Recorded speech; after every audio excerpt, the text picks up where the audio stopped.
برادران و خواهرانی که به امید ثواب روزه گرفته اند خوب گوش اندازند که روزه گرفتن تنها خودداری کردن از خوردن و نوشیدن و همبستری نیست، بلکه تمام اعضا و جوارح انسان باید روزه‌دار باشد.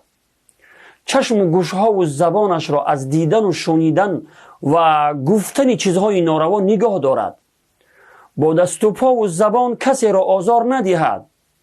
غیبت و دروغ و سخنان فحش و ناروا نگوید و ننویسد. قلبش را از کینه و حسد پاک دارد، ورنه از آن اجر و پاداشی که خداوند برای روزه‌داران وعده کرده است محروم می شود. متاسفانه بعضی برادران و خواهران این شب و روزهای مبارک رمضان را وقت تیز گذرد گفته به تماشای سلسله فیلم های ترکی و هندی و پریکول و پرنگ ها و دیگر چیزهای حرام می گذرانند.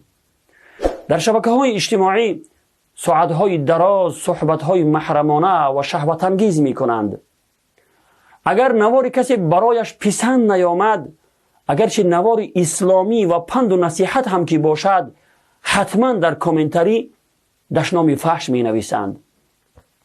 خوب گوش اندازید برادران و خواهران روزه‌دار، در حدیثی که آن را ابن ماجه با سند حسن روایت می کند، جناب رسول الله صلی الله علیه و سلم می فرمایند چی بسا روزه‌دارانی هستند که از روزه گرفته اشان غیر از گرسنگی و تشنگی چیزی دیگری نیست.